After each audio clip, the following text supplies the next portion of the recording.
नमस्कार मंडळी, मी नंदिनी।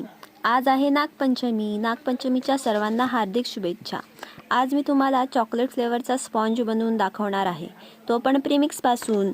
मी ते हाफ केजी केकसाठी साधारणतः 180 ग्रॅम एवढं प्रीमिक्स घेतलं आहे। त्यात 2 चमचे म्हणजे साधारणतः 15 ग्रॅम एवढं तेल घातलं आहे।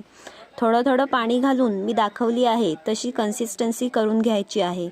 मी ते 6 इंचाच्या टिनला थोडं तेल लावून बटर पेपर लावून घेतला आहे। त्यात तयार केलेलं बॅटर ओतून घ्यायचं आहे। मी सर्व स्पॉन्ज टोपातच बेक करून घेते। हा टोप आपण 10 मिनिटं प्रीहीटिंगसाठी ठेवलेला आहे। अशा प्रकारे तुम्ही कोणत्याही प्रकारचा स्पॉन्ज बेक करू शकता। हा स्पॉन्ज बेक व्हायला साधारणतः 30 ते 35 मिनिटे लागतात। तुम्ही बघू शकता आपला स्पॉन्ज किती स्पॉन्जी आणि सॉफ्ट झाला आहे। तुम्हाला हा व्हिडिओ आवडला असेल तर व्हिडिओला लाईक करायला विसरू नका। भेटू नेक्स्ट व्हिडिओमध्ये। धन्यवाद।